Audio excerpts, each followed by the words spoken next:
saya hanya bisa memfasilitasi komunitas itu saja, dan tidak bisa dipungkiri bahwasanya meskipun saya hanya memfasilitasi komunitas IPNO, EPP juga bersangkutan di sini karena program kerjanya IPNO dan EPP satu kesatuan yang kenawan. Baik, tentu saja mari kita bahas tentang program-program apa saja dan kendala-kendala apa saja yang menjadi kendala di dalam komunitas IPNO dan EPP.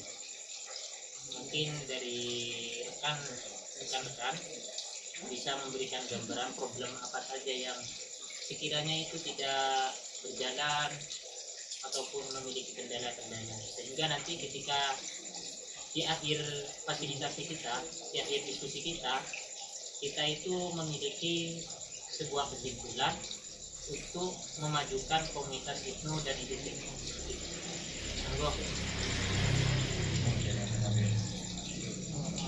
Monggo dari mungkin nggak apa-apa. Apa problemnya akan diajukan, nanti ketika sudah kita menentukan problemnya apa saja, kita bisa mencari diskusi mencari jalan keluarnya secara bersama-sama.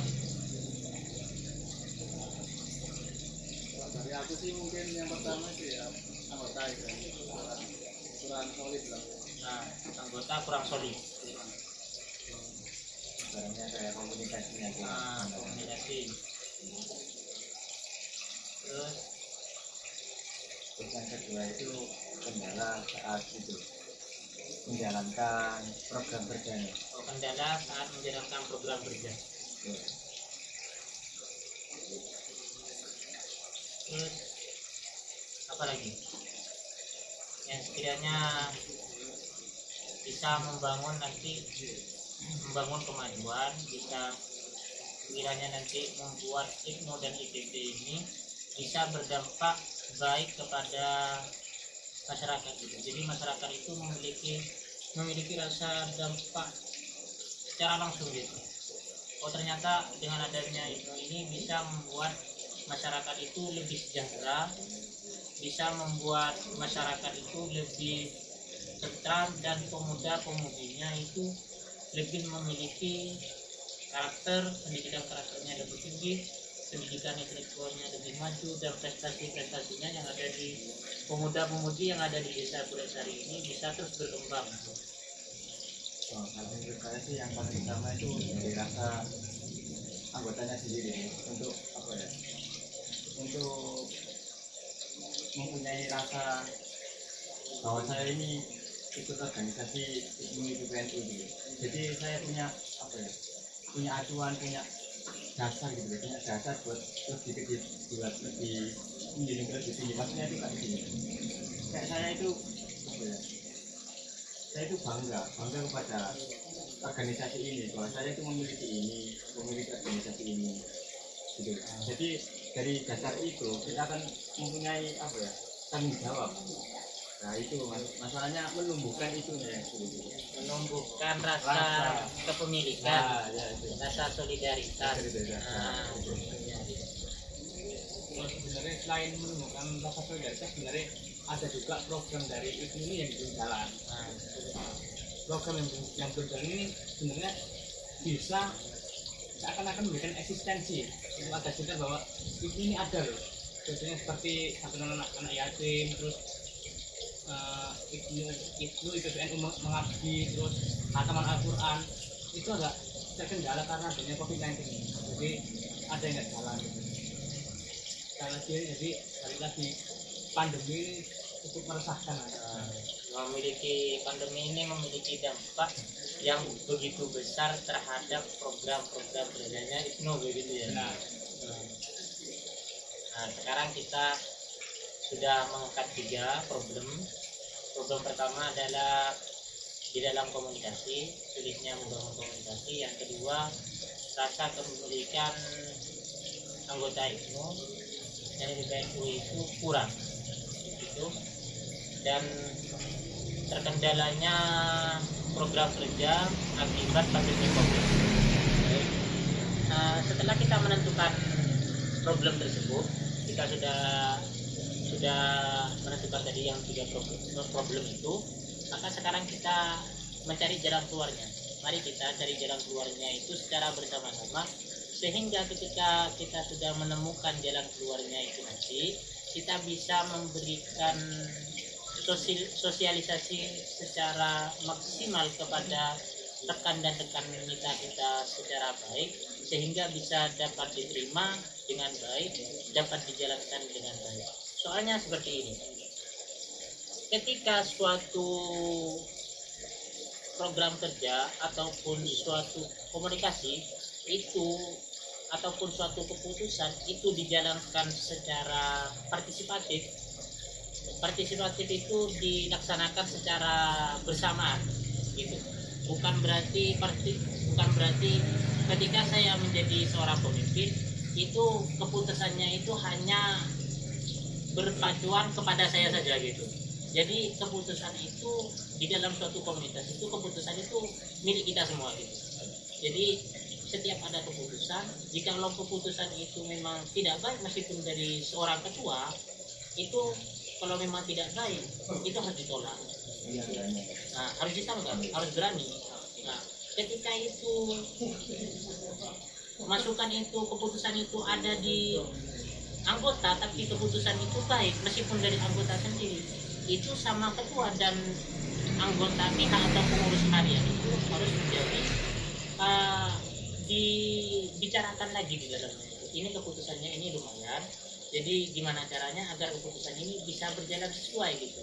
Nah, nanti jadi pertimbangan ataupun nanti ditambahi ataupun nanti diperbaiki gitu keputusan itu kalau memang kurang gitu. Jadi bukan berarti ketika ada masukan dari anggota ataupun dari orang lain itu ketika memberikan masukan kepada kita seorang pemimpin itu harus diterima gitu, nggak boleh ditolak, nggak boleh dianggap sebagai orang itu benci ataupun yang lainnya gitu. Harus dianggap, maupun itu kritikan, saran, itu harus dianggap sebagai masukan semua. Nanti itu dirunding di dalamnya. Ketika sudah dirunding di dalamnya, nanti itu kita itu simpulkan. Di akhir itu ketika sudah disimpulkan, nanti kita jalankan. Nah, jadi sekarang mari kita runding problematika yang kita hadapi saat ini untuk kebaikan IPNU ke depan ataupun IPP ke depan, agar bisa memiliki dampak yang benar-benar dampak yang positif itu. Karena kalau menurut saya IPNU dan IPP ini suatu komunitas yang besar di Kuresani. Kenapa saya bilang seperti ini? Komunitas yang besar memiliki dampak yang besar terhadap masyarakat. Karena kalau dilihat dari sekarang itu, di mana pendidikan karakter sudah mulai menurun, pendidikan etika sudah mulai menurun, dengan adanya IPNU, komunitas IPNU dari IPPNU ini yang memfasilitasi para pemuda dan pemudi generasi masa depan, terutama generasi muda NU, itu bisa menjadi suatu wadah untuk menjadi kebaikan mereka nanti. Jadi regenerasinya IPNU dan IPPNU itu untuk mempertahankan NKRI itu bisa lebih mantap di dalam nasionalis, secara agamis, secara sosialis. Kan yang kita junjung itu 3, agamis, nasionalis, sosialis. Jadi ini yang kita junjung. Mari kita diskusikan secara bersama-sama gimana cara mencari jalan keluarnya. Ya, kita tata secara demikian rupa. Yang kita bahas pertama tentang problematika dalam membangun komunikasi. Nah, gimana kita itu agar komunikasi ini berjalan dengan baik gitu. Mungkin ada saran, ada masukan gitu.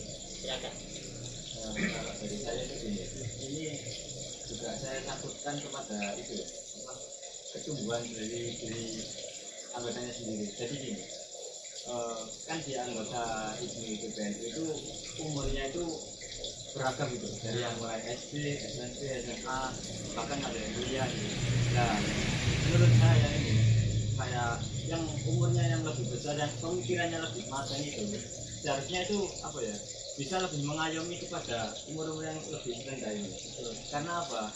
ya dari komunikasi yang baik buat ngomong istilahnya kayak apa ya ya gitulah untuk ngomong anak SD SMP SMA ini apa ya diajari kamu itu punya organisasi itu organisasi yang besar gitu efeknya tuh banyak di sini nah, sedangkan kamu itu juga pemuda lah otomatis kan juga sebagai apa ya penerus bangsa gitu kalau nggak ada penerus ini bagaimana negara kita gitu ya oleh karena itu dari sisi yang orang yang umurnya kiranya pemikirannya lebih matang seharusnya bisa apa ya mengayomi umur-umur yang lebih apa rendah ini karena apa ya buat menumbuhkan rasa apa organisasi itu sendiri rasa kepemilikannya ya itu saya sambungin kepada situ.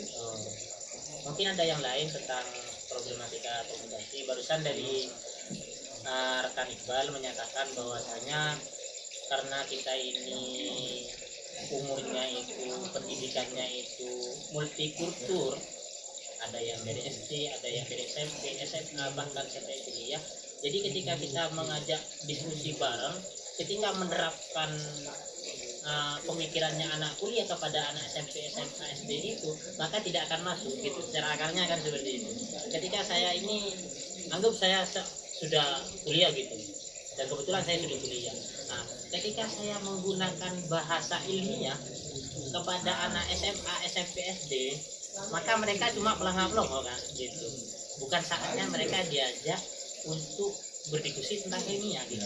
Meskipun mereka sudah dalam dunia pendidikan, tapi bukan saatnya gitu. Jadi menurut Mas Iqbal itu seharusnya yang dari anak-anak kuliah ini sudah umurnya rata-rata di 18 ke atas, ini seharusnya bisa mengemong istilahnya itu mengayomi terhadap adik-adik kita yang bakal menjadi generasi setelah kita nantinya. Mungkin seperti itu menurut Mas Iqbal itu. Mungkin ada pendapat yang lain.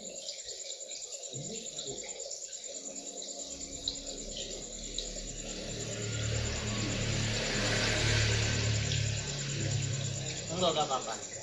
Nanti kita padukan. Ini ketika ada pendapat dari Mas Iqbal, pendapat dari Mas Alvin ataupun dari Mas Chandra, Mas Akmal sama Mas Rizal, nanti kita padukan nanti. Jadi ketika sudah dipadukan, nanti menemukan titik akhirnya di situ. Dan kesimpulannya bagaimana langsung kita terapkan sedikit demi sedikit kepada organisasi IPNO dari pimpinan kita. Biar organisasi kita yang sudah kita bangun, yang sudah kita membangun organisasi ini tetap berjalan sesuai dengan yang kita citakan seperti itu. Monggo mungkin ada masukan lagi tentang membangun komunikasi ini. Saya mau bermulai lagi. Komunikasi ini sebenarnya itu gampang buat menemukannya. Tapi yang paling menurut saya paling bisa buat itu ya adanya waktu itu. Adanya waktu itu maksudnya gini. Ketika ada kumpul ada gitu kan orang-orang apa ya kayak orang yang kuliah itu pasti juga sibuk kan. Ya otomatis kan banyak ketidakdatangan dalam apa rapat itu sendiri. Nah, otomatis kan jadi sepi gitu loh. Nah, karena itu apa ya seharusnya itu bisa memanage waktu gitu loh buat adik-adiknya buat biar bisa komunikasi dia bisa menjalin chemistry di antara sesama anggota chemistry-nya gitu. Tetap berjalan begitu ya gitu. Iya memang seperti itu.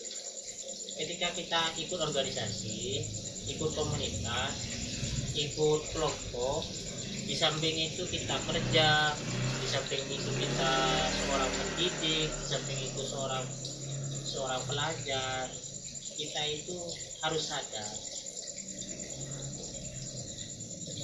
menjadi seorang pelajar itu kebutuhan individu, menjadi seorang komunitas itu kebutuhan individu untuk membangun rasa sosialisme, menjadi seorang pekerja itu kebutuhan individu untuk memenuhi kebutuhan sehari-hari, mulai dari pangan, pakaian dan lainnya.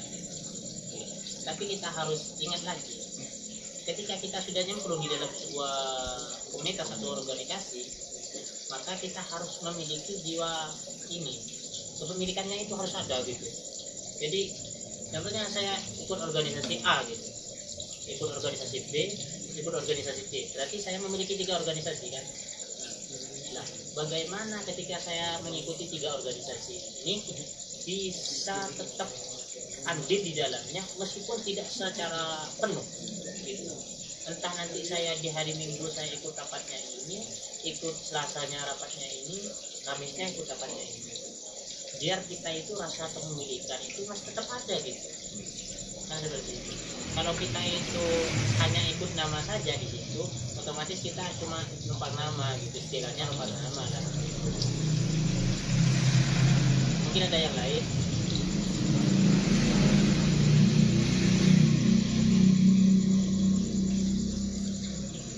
Nah, kita relax, santai. Kita diskusi santai. Ini untuk mencari jalan keluar di dalam problem-problem yang terjadi sekarang. Tapi saya tidak bisa dipungkiri bahwasanya hanya Ibnu saja yang memiliki problem seperti ini. Organisasi manapun juga memiliki problem seperti ini. Maka dari situ kita harus mulai dari organisasi Ibnu untuk menjadi suri tauladan bagi organisasi yang lainnya nanti. Menjadi contoh. Oh, saya berpendapat lagi. Ini juga berhubungan lagi buat kepemilikan sendiri. Lagi misalkan banyak kayak saya sambungkan dengan apa ya? Tadi kan ada problem tentang apa itu? Program kerja. Nah, untuk program kerjanya itu kan artinya itu banyak sekali kan ya. Nah, salah satunya kan buat apa ya? Istilahnya itu ada humas itu kayak hubungan antar masyarakat.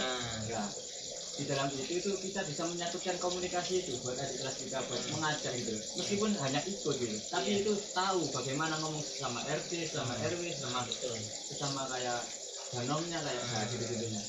Nah, untuk itu gimana caranya itu buat ngerangkul lagi buat bisa ikut andil itu dalam itu gitu. Jadi kayak apa ya, nanti ada rasa kepemilikan gitu.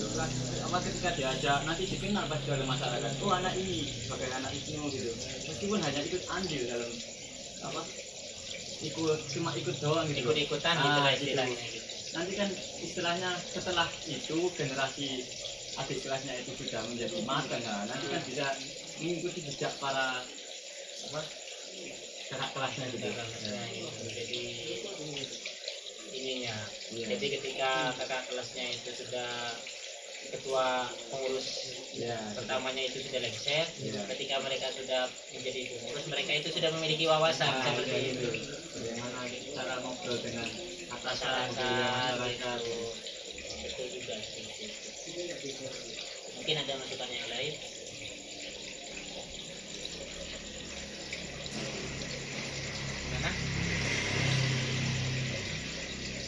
Gimana Mas Akmal? Ya, untuk membangun komunikasi tadi ya, menurutku sih ya ini lebih banyak apa kerjaan yang sudah banyak. Ya harus hampir tidak sih kegiatan harus diperbanyak lagi. Ya harus yang di program kerja mungkin bisa di luar program kerja. Kayak kita mau ke mana ziarah di sana, selain yang di programnya.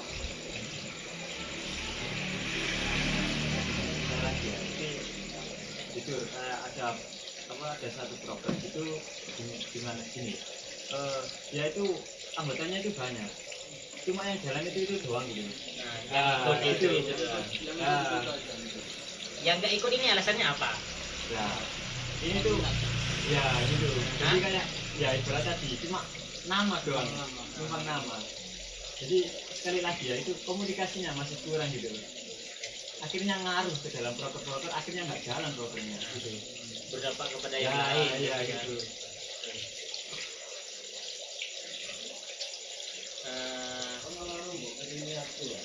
Berarti organisasi MUI dan IPP ini memiliki problem di mana problem komunikasi ini kurang baik. Nah, iya. Jadi menurut pendapat Mas Akmal sama Mas Iqbal tadi, bahwasanya gimana caranya agar anggota organisasi itu Jalan semua. jalan semua gitu. Dan langkahnya yang diberikan Mas Iqbal tadi,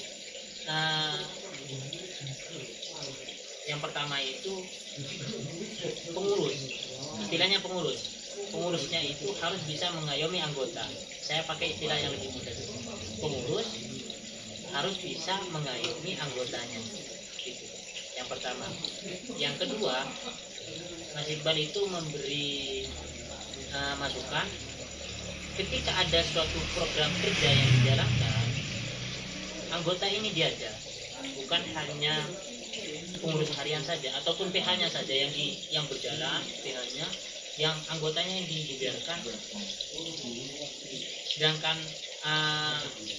alasan kenapa pengurus tidak mengajak anggota, biar anggota itu nanti hanya difokuskan ketika program kerja ini sudah ingin dijalankan gitu. Sedangkan ketika tahapan proses-prosesnya itu nggak diikutkan gitu.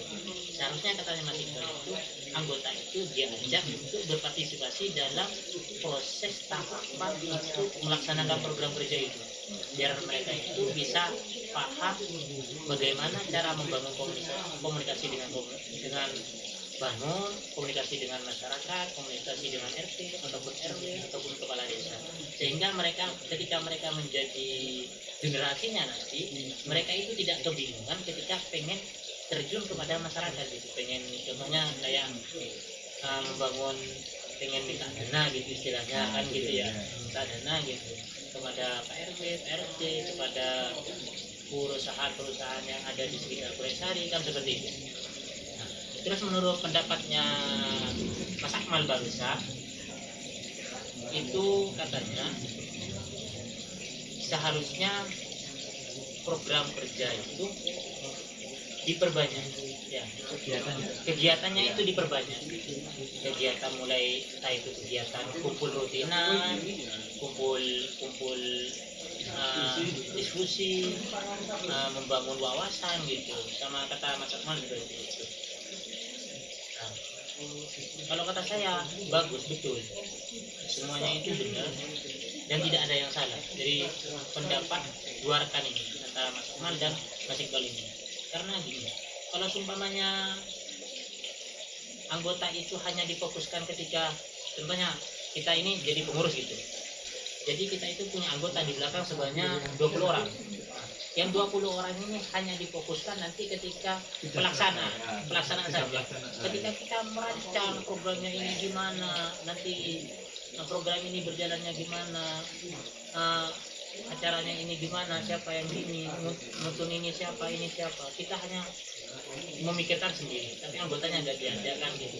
Secara tidak langsung anggota itu kan berpikiran gini, loh saya ini anggota IPNO atau bukan, saya nggak diajak, kan timbul seperti itu, sehingga pemikirannya itu, komunikasinya kan mulai hilang. Oh berarti saya nggak dianggap gitu, yang seperti itu seharusnya. Jadi kata Mas Iqbal itu seperti itu.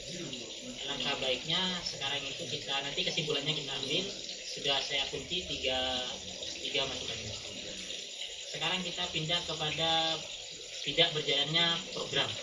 Nah, tadi kata Mas Iqbal itu ada program tentang sosialnya itu santunan anak yatim, pendidikan, yaitu IPNO dan IPP itu mengabdi kepada yayasan ataupun DPG. Yang ketiga itu komunikasi ataupun literasi bersama Bandung NU Sepureksari, mulai dari Patayat, sama Muslimat, Banser, dan lain-lain. Gimana caranya program ini bisa kita jalankan? Kan ini programnya molor ya Mas? Molor ya, seharusnya dijalankan pada bulan-bulan kemarin, tapi ini molor ya. Nah, gimana caranya program ini tetap terlaksana ataupun terlaksana di tahun depan, di Januari, Februari, ataupun gimana? Ini prosesnya gimana, tahapnya gimana? Mungkin ada masukan ataupun saran seperti itu. Nanti kita simpulkan sekaligus bersama yang lain. Kerja IPNO dan IPP mengerti, terus santunan anak yatim ataupun santunan lainnya yang bersangkutan dengan sosial, terus diskusi tentang komunitas ini agar bisa berjalan. Mungkin ada masukan ataupun yang lainnya. Bro.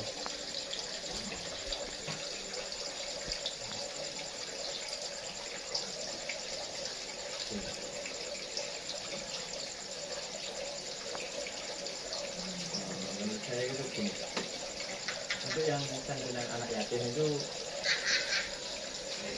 menurut saya itu apa ya, bisa gitu, artinya bisa dijalankan sekarang. Cuma otomatis tapi yang ikut anak yatimnya itu tidak bisa banyak gitu. Nah makanya itu kalau menurut saya itu yang lebih baik itu lihat besoknya, kelihatan besoknya kan habis ini juga Situasinya itu iya. adanya. Atau COVID ini tambah besar, tambah kecil, iya, gitu. tambah takutnya kan juga apa ya, kita kan juga menyangkutkan anak-anak gitu ya. iya. Kalau anak-anak ini apa ya, tidak ibaratnya kena dalam apa ya, kena dalam imbas penyakit ini malah lebih dulu gitu rasanya. Bukannya kita malah mengasih santunan itu, malah kita malah ngasih Penyakit. ya penyakit ibaratnya itu gitu. Berarti kita harus melihat kondisi ke belakangnya gitu. Nah gitu. Bagaimana baiknya kondisi ini gitu. Ya. Mungkin ada yang lain tentang rukun kerja ini. Mungkin di tangga saya juga nggak apa-apa. Los. Jadi kita ini diskusi itu tanggapan yang besar. Sebenarnya dikatakan diskusi itu ada lawan, gitu. Lawan A sama lawan B. Jadi ketika nanti selesai diskusi itu sudah ditutup diskusi itu, nanti baru ambil kesimpulan. Bukan berarti ketika selesai diskusi itu kita langsung menyalahkan atau langsung menyalahkan satu pihak karena pihak itu tidak sesuai dengan jawabannya. Bukan seperti itu. Diskusi itu kan sebenarnya memberikan masukan satu dengan yang lainnya. Ketika nanti sudah di akhir, nanti padukan. Kalau sekiranya bisa dipadukan, padukan. Kalau memang umpamanya tidak bisa dipadukan, gimana caranya agar komunikasi tadi itu tidak bisa membuat retak persaudaraan. Istilahnya retak itu bisa menjadi permusuhan di akhirnya. Jadi bukan berarti ketika kita diskusi itu ayal-ayalan untuk kebaikan, bukan ayal-ayalan untuk menang sendiri gitu. Kalau diskusi itu. Monggo, mungkin ada masukan yang lain. Mas Rizal mungkin Nggih, monggo. Mungkin untuk para rekan-rekan atau rekan kita yang mungkin ya ada kesibukan, Nah, nggak bisa ikut, itu kita kayaknya harus lebih berketat lagi. Kita tanya kenapa nggak bisa. Kita kan juga butuh ya untuk mereka, semua partisipasi dari mereka. Itu berketat lagi. berarti ketika ada anggota yang tidak ikut dalam suatu forum, maka kita itu harus mengkontaknya secara langsung gitu ya. Jadi langsung mempertanyakan kenapa tadi gak ikut, nah, alasannya apa gitu. Oh, betul juga, masuk akal. Soalnya kalau anggota itu ketika tidak ikut itu hanya dibiarkan, otomatis kan enak ya. Iya gitu. Tinggal nunggu SK aja nanti. Mungkin ada yang lain. Nah, Mas Akmal ataupun Mas Rizal, Mas Rizal ini kayaknya kader organisasi. Programnya kerja. Ya, mungkin kalau untuk program kerja yang anak yatim, kalau mau percepat terlaksana mungkin bisa dirubah konsepnya. Yang dari Mas Iqbal tadi kan kita kayak Mengumpulkan masa gitu ya. Daripada kita harus mengumpulkan, mending kita yang menyebar aja. Oh, So langsung kan memberi. yang anak yatim ini kan ya juga tinggalnya di daerah tuh. Oh, Kita yang menyebar door to door atau dari rumah ke rumah gitu. apa di sini itu memiliki naungan semacam yayasan anak yatim gitu? Iya ada. Panti asuhan. Tinggal kita ini nggak Gitu. Tapi kalau saya menyangka ya Mas, kalau kita mengasih gitu kan, santunan ini tujuannya bukan hanya mengasih gitu. Nah, Cuma kita tuh ada rasa kebahagiaan gitu loh. Oh. Kita juga menunjukkan oh ini Ibnu gitu ke Oh. anak didiknya gitu. Oh. Jadi ada rasa dari oh ini seru gitu ternyata Ibnu gitu. Jadi mereka itu punya Ya, kayak ada inisiatif saudara-saudara gini nanti gitu kan, jadi bisa. nanti ingin ikut organisasi sehingga bisa Ya, menjadi generasinya ya, selanjutnya. Oh seperti itu. Itu akan. Mungkin ada yang lain.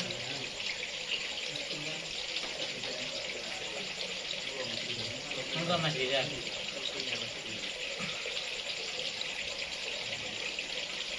Saya mencoba itu yang tentang literasi Banom itu. Benar. Kalau menurut saya itu diskusi itu apa ya, sebenarnya bisa benar-benar bisa sekarang itu, asalkan itu gini, kayak dari kan Banomnya kan banyak sih, mungkin dari Banom yang satu ini dari Ibnu, perwakilan Ibnu di sini, terus yang Banom yang satunya dari PBNU gitu, dan nanti baru ketika sudah apa ya, kondisinya sudah mulai mereda gitu, jadi kayak apa, ibaratnya itu biar bangun gitu loh, dan nggak benar-benar mati gitu. Nanti kalau dibiarkan kayak nggak tahu, malah Banom-Banomnya siapa, malah nggak tahu kayak apa ya, jadi nggak ada rasa ya chemistry juga di antara atasannya gitu, di antara. Jadi kata Mas Iqbal barusan itu diskusi lintas Banom itu bisa berjalan asalkan dari anggotanya itu sudah siap dan Banomnya ini sudah diberitahu gitu, sudah sebelumnya itu diberitahu, anggap 2 minggu sebelumnya gitu istilahnya itu.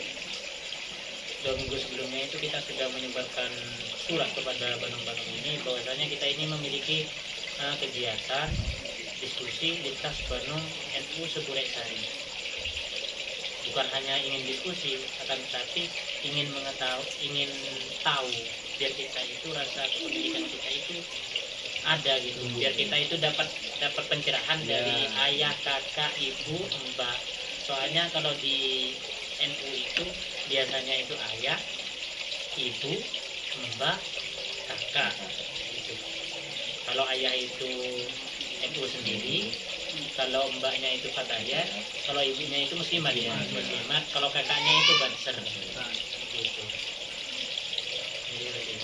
Mungkin ada yang lain sebelum kita akhiri diskusi kita malam ini. Sudah cukup? Apa ada masukan lagi?